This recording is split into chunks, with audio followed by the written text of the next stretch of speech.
Quand tu es jeune, tu penses que pour avoir des filles, il faut de l'argent. Bon, quand tu vieillis, tu te rends compte que c'est vrai. Mais pour de l'argent, il faut un métier. Mais lequel? Moi, j'ai pensé à notaire au départ. Notaire, c'est magnifique ce métier. Il y a un gars qui rentre dans ton bureau. Oui, vous voulez acheter un appartement? Bon. Et vous voulez quoi? Vendre un appartement? C'est coup de bol, les mecs. Mais toi, t'achètes, toi, tu vends. Pour moi, c'est 50 000. Merci, les mecs. Comment c'est comme métier? Sinon, il y a avocat. Défendre de belles et nobles causes. Sauf que avocat et escroc, c'est le même métier, hein, au timing près. Ah, le mec qui aide le criminel avant qu'il soit arrêté, il est complice, donc il va en prison. Le mec qui l'aide après, il est avocat. C'est que ça fait mince comme différence. En plus, je ne comprends pas pourquoi les avocats portent des robes quand ils plaident. Bon, c'est peut-être pour faire ressortir leur côté féminin. Mais là, on peut se le dire, vous êtes un petit peu manipulatrice. Vous obtenez un petit peu tout ce que vous voulez.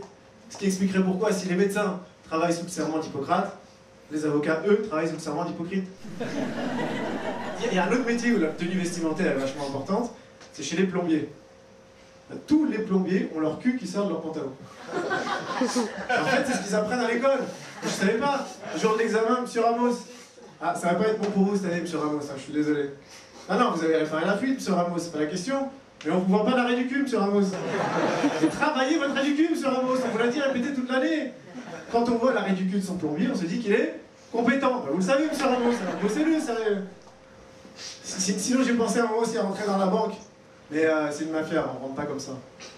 Ah, c'est dirigé par le plus grand voleur de la planète, et vous le connaissez tous, monsieur Agio. Roberto Agio, hein. Roberto, il te dit, ici c'est la famille, d'accord? Si tu as besoin de quelque chose, hein, tu prends le visa et moi je m'occupe du reste. Hein. Ouais, c'est clair. Sinon, vous avez médecin. Médecin aussi, c'est n'importe quoi ce métier. On ne peut pas dire bonjour normalement aux gens. Il y a un mec qui rentre dans ton bureau, bonjour monsieur Durand, ça va? Oh, non, je suis con, ça va pas. Voilà, essayez-vous. Ah, mais les médecins aussi, c'est des voleurs. Alors je sais même s'il y a des médecins dans la salle, je leur dis en face que vous êtes des voleurs. Alors c'est peut-être pas le meilleur moment de faire un malaise, hein, je suis d'accord. Mais je prends le risque. Mais pourquoi ils ne sont pas arrêtés les médecins? Parce qu'il y a prescription, c'est tout. Mais ils le savent les mecs, c'est des voleurs. Pourquoi ils portent des masques? C'est pour pas être reconnus. Pourquoi est-ce qu'ils portent des gants? C'est pas pour des raisons sanitaires, hein, c'est pour les empreintes. Et comment vous expliquez que quand le mec il fait une prescription, il n'y a que lui, le pharmacien, qui arrive à comprendre? Parce que le mec il lui dit, j'ai pris mon pognon, prends le tien. C'est tout. Si vous pouvez faire comédien aussi, pour gagner du pognon. Moi quand on pose la question, est-ce que vous êtes comédien? Je leur réponds oui, effectivement. Je suis comédien. Enfin, à peu près. J'adore cette expression à peu près. Parce que ça ne veut rien dire en soi à peu près. Mais ça peut avoir beaucoup de sens. Comme si vous le dites par exemple après je t'aime. Ou après, ne vous inquiétez pas monsieur, vous allez survivre. Enfin, à peu près. Moi quand j'étais gamin, je rêvais d'être le futur Tiger Woods, prochain Federer. En fait c'est pas un vrai job. Tu sais que c'est pas un vrai job quand tes potes t'appellent pour faire exactement cette activité pendant le week-end. Et moi, il n'y a jamais personne qui m'a appelé pour faire une étude de marché sur terre battue le week-end. Mais Tiger Woods, le pauvre, il s'est fait lâcher par tous ses sponsors.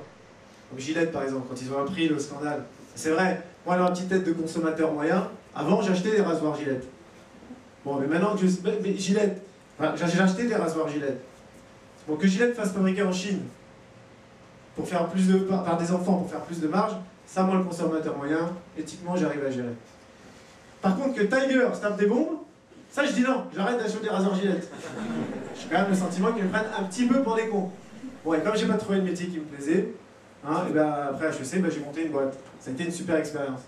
Bon, les mecs qui vous disent que ça a été une super expérience, c'est qu'ils n'ont pas gagné d'argent. Non, mais j'ai dû me séparer de mon associé. Bah, c'est normal, vous serez resté vous avec un gars qui arrive en retard à tous les rendez-vous, qui bosse pas et qui vole dans la caisse. Non? Ouais, mais lui non plus. C'est sympa quand tu montes ta boîte, hein, c'est le moment où tu choisis ton assistante. C'est la nana avec qui tu vas passer le plus de temps. Et tu sais pas laquelle choisir. Est-ce que tu prends celle qui a 5 ans d'expérience, celle qui parle 5 langues, ou celle qui a un master en finance? Bon, finalement, tu prends la blonde avec des gros seins. Ouais, ce qui est sympa quand tu montes ta boîte, c'est que tu es tout en haut de la hiérarchie. Bon, la hiérarchie, hein, pour ceux qui ont la joie de ne pas connaître, c'est l'état primate de l'homme. Il descend au niveau du cerveau, le même cerveau que le singe. Donc tu as des singes hein, qui sont sur un arbre, à des niveaux différents, puis tu as des singes qui montent, ça c'est une promotion. Hein, tu as des singes qui tombent, ça c'est le licenciement. Hein, bon, tu as les singes qui sont en haut, ils regardent en bas, ils voient que des grands sourires, certainement. Hein. Puis les singes qui sont en bas, eux ils regardent en haut, mais ils voient que des trous du cul. Merci, c'était Jean-Marc.